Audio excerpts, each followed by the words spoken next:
नमस्कार मित्रों, आप सभी का और एक बार हार्दिक स्वागत और अभिनंदन करता हूँ।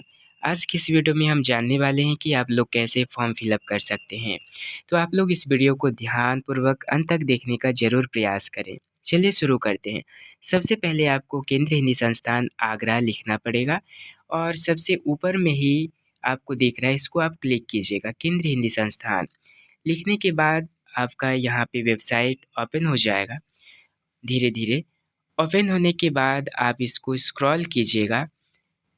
स्क्रॉल करने के बाद यहाँ पे नीचे में ये रनिंग दिखाई देता हुआ आपको यहाँ पे सबसे ऊपर में देखिए लिखा हुआ है सत्र 2025 से 27 के लिए हिंदी शिक्षण निष्णात। निष्णात यानी एमएड वाले के लिए सबसे ऊपर वाला लिंक है, बीएड वालों के लिए बीच वाला लिंक है और अगर प्रवीण के लिए है तो इसको आप क्लिक कीजिएगा नीचे वाला। मैं बीच वाला लिंक क्लिक करता हूँ, यानी कि पारंगत। पारंगत यानी बीएड, निष्णात यानी कि एमएड और प्रवीण यानी डीएलएड। तो ये क्लिक करने के बाद लिंक धीरे धीरे ओपन होगा। यहाँ पे जब ओपन हो गया है मित्रों, यहाँ पे आपको कुछ इंस्ट्रक्शन दिए गए हैं, इसे हमें ध्यानपूर्वक पढ़ने होते हैं फॉर्म फिलअप करने से पहले। और एक बात ज़रूर आप लोग ध्यानपूर्वक सुन ले कि इस बार जो है डिमांड ड्राफ्ट बनाना पड़ेगा या नहीं, अभी देखते हैं। पहले सबसे पहले विवरण जो निकला हुआ था उसे हमें ध्यानपूर्वक पढ़ना है और 15 फरवरी से शुरू होकर के यानी आज से मार्च 15 तक लास्ट डेट है। ऑनलाइन भरने के बाद आवेदन पत्र का जो फॉर्म है यानी एप्लीकेशन फॉर्म आपको इस एड्रेस पे भेजना है। कुल सचिव, केंद्रीय हिंदी संस्थान आगरा 282005 उत्तर प्रदेश। और अंतिम तिथि है 31 मार्च तक। आप ज़रूर भेजने का कष्ट करें, अन्यथा आपका ये एप्लीकेशन फॉर्म जो है रिजेक्ट हो जाएगा। और ऑनलाइन आवेदन का निर्धारित शुल्क यानी फ़ी लग रहा है 200 रुपये, जो कि ऑनलाइन से जमा करना होगा। ये क्यूआर कोड के माध्यम से आप जमा कर सकते हैं। इस बार बहुत अच्छी सुविधा की गई है। और आवेदन पत्र की हार्ड कॉपी के साथ आपको ये सभी प्रमाण पत्र आपको उसके साथ संलग्न करके भेजना होगा, यानी जेरोक्स। सबसे पहले यहाँ पे दिया हुआ है मित्रों कि शैक्षिक योग्यता संबंधी मूल प्रमाण पत्र अर्थात एजुकेशनल क्वालिफिकेशन से संबंधित जितने भी सर्टिफिकेट आपके पास है, 10th 12th BA MA।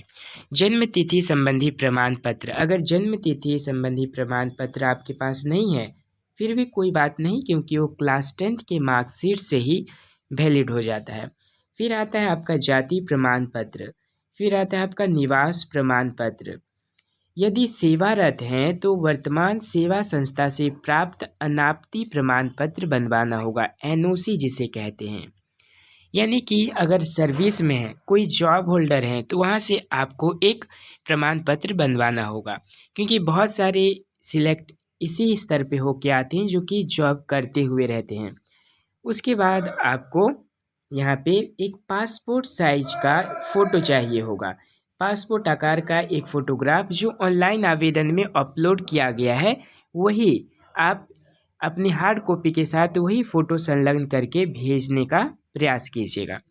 और ऑनलाइन भुगतान, जब आप पेमेंट करते हैं तो पेमेंट का जो रसीद है, ट्रांजैक्शन स्लिप है, उसे भी आपको इसी में फॉर्म फिलअप करते वक्त आपको अपलोड करना पड़ेगा। आप लोग ध्यानपूर्वक सुनिए और आप अच्छे से फॉर्म फिलअप कर सकते हैं।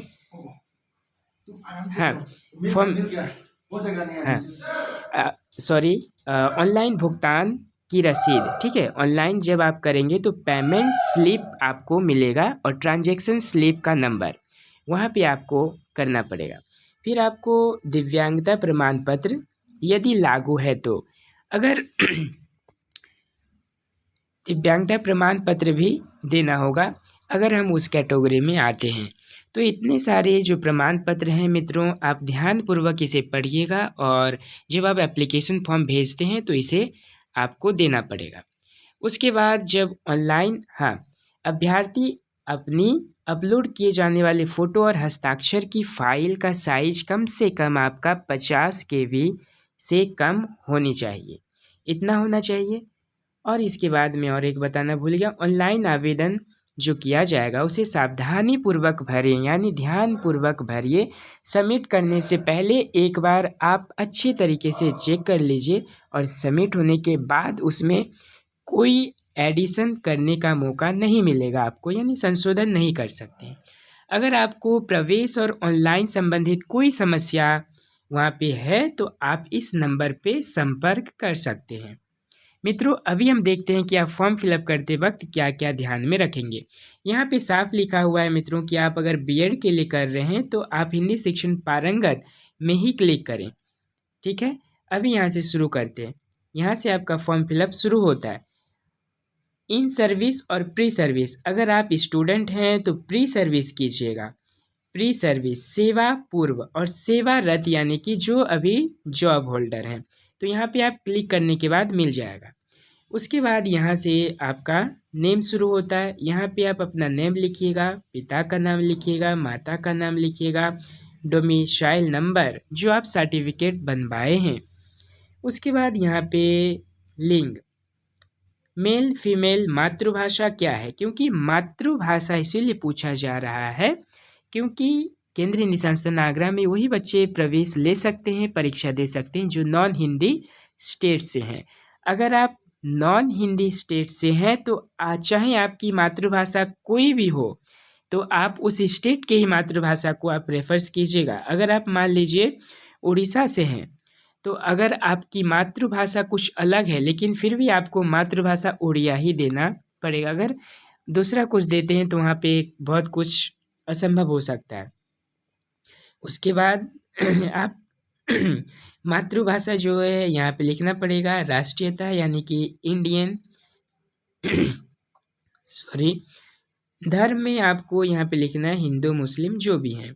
वर्ग यानी कैटेगरी, कौन सी कैटेगरी में, SC ST, हम जिस कैटेगरी में आते हैं लिखेंगे। विकलांगता S यू नो करना पड़ेगा, यहाँ पे क्लिक भी कर लेते हैं सॉरी।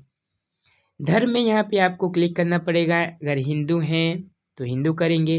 वर्ग यानी कैटेगरी, कैटेगरी अगर हम जनरल हैं जनरल करेंगे, SC हैं SC करेंगे, मैं जनरल का कर देता। विकलांगता जो है यहाँ पे S नो करेंगे अगर आप नहीं हैं। वैवाहिक स्थिति क्या है, अगर आप मैरिड हैं तो मैरिड करेंगे, अनमैरिड हैं तो अनमैरिड करेंगे। आप रूरल से हैं यानी ग्रामीण से हैं या फिर शहरी क्षेत्र से हैं। ये करने के बाद आपको यहाँ पे आधार संख्या मांगना है, जो कि आधार संख्या यहाँ पे लिखना पड़ेगा मित्रों। थोड़ा सा रुक जाइए। हाँ, उसके बाद जन्म तिथि, डेट ऑफ बर्थ, ये सभी चीज़ें जितने हैं आप अच्छे से ध्यानपूर्वक भरने का ज़रूर प्रयास कीजिएगा। आप ध्यानपूर्वक देखें। जन्म स्थान कहाँ पे है आपका, जिला किस जिले से हैं आप, राज्य से किस राज्य से हैं, उड़ीसा, असम, पश्चिम बंगाल, महाराष्ट्र, जिस स्टेट से हैं आप उसी का फिलअप कीजिए। उसके बाद आपको यहाँ पे पता भरना है, एट पोस्ट जो भी है आप यहाँ अच्छे से भरिएगा। उसके बाद मार्ग यानी ये सभी आपको यहाँ पे फिलअप करना है। पोस्ट ऑफिस डालना है, थाना डालना है, शहर डालना है, जिला डालना है, राज्य से हैं या फिर केंद्र शासित अंचल से हैं। पिन कोड देना नहीं भूलिएगा। किस देश से हैं, भारत देश से हैं, क्योंकि यहाँ पे विदेशों से भी पढ़ने आती हैं और उनके लिए एप्लीकेशन फॉर्म अलग से निकलता है।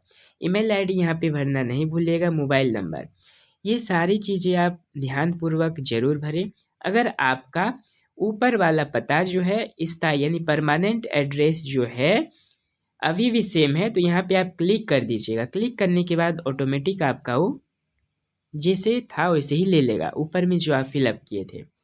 उसके बाद आता है आपका एजुकेशनल क्वालिफिकेशन। एजुकेशनल क्वालिफिकेशन में ये जो है आपका यूनिवर्सिटी लेवल का है, किस संस्था से आप पढ़े हैं, यहाँ पे आप यूनिवर्सिटी का नाम लिखिएगा। यूनिवर्सिटी का नाम लिखने के बाद यहाँ पे यूनिवर्सिटी का नाम, किस ईयर से पासिंग है इस ईयर का नाम भी लिखना है, कितना मार्क्स लाए और टोटल मार्क कितना था, कितना सिक्योर हुआ है, फिर उसमें आप कितना परसेंटेज लाए और किस डिवीज़न में पास किए हैं। उसके बाद आता है आपका इंटरमीडिएट यानी जिसे हम 12th भी कहते हैं। यहाँ पे आपका किस कॉलेज से पढ़े हैं, किस ईयर में पासिंग हुआ है, टोटल मार्क कितना था, हमने कितना सिक्योर किया है, डिवीज़न क्या है। ठीक इसी तरह आपका एग्ज़ाम किस बोर्ड से दिए हैं वो सभी यहाँ पे लिखना है। और यहाँ पे आपको आप यहाँ पे देख रहे हैं। अच्छा, मैं ये चीज़ बताना भूल गया था। ये देखिए यहाँ पे परीक्षा का विषय आप कौन-कौन से परीक्षा में यानी परीक्षा में कौन-कौन से विषय लिए थे। वैसे हिंदी तो अनिवार्य है। हिंदी के साथ आपका कौन-कौन सा यहाँ पे हिंदी में क्लिक करेंगे। हिंदी के साथ आपका क्या है, इतिहास है तो इतिहास क्लिक करेंगे, भूगोल है तो भूगोल क्लिक करेंगे। इसी से पता चलता है कि हमारा बीए में ये सब्जेक्ट था या नहीं है। तो ये सारी डिटेल्स हमको पूरा पूर्ण रूप से भरना पड़ता है और यहाँ पे आप टाइप करके लिखेंगे कि आपका परीक्षा का विषय क्या था। इस बार से ये नया सिस्टम लागू कर दिया गया है। ठीक उसी तरह आपका यहाँ पे भी दिया गया है। ये ग्रेजुएशन लेवल का है और ऊपर में था आपका इंटरमीडिएट लेवल का था। इसी तरह से आपको अच्छी तरीके से फॉर्म फिलअप करना है। और भी अदर क्वालिफ़िकेशन में आप जो हैं अदर क्वालिफ़िकेशन में आप एमए का फिलअप कर सकते हैं, क्योंकि यहाँ पे ग्रेजुएशन लेवल तक का ही मांगा है। अगर हमारे पास क्योंकि पीएचडी होल्डर भी बीएड करने आते हैं। परीक्षा का विवरण जो है अन्य योग्यताएं क्या है, क्वालिफ़िकेशन यहाँ पे मांगा जाएगा, ये भी आप फिलअप कीजिएगा।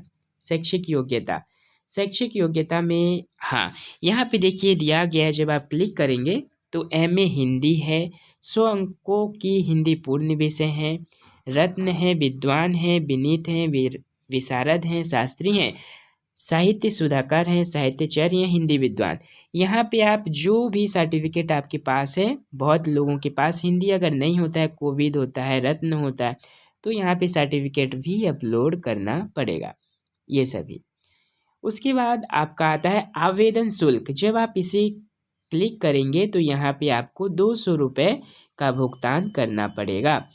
ये देखिए, इसे जब आप क्लिक करते हैं तो यहाँ पे आपको पेमेंट करना पड़ेगा और पेमेंट करने के बाद इस क्यूआर कोड में यहाँ पे आपको अपलोड इमेज करना है और इमेज अपलोड करने के बाद यहाँ पे आपका ट्रांजैक्शन नंबर भी लिखना है और दिनांक, किस दिनांक में आप किए। अभ्यर्थी की यूपीआई आईडी नंबर भी मांगा है और 200 रुपये ही करना है। ध्यानपूर्वक आप कीजिएगा।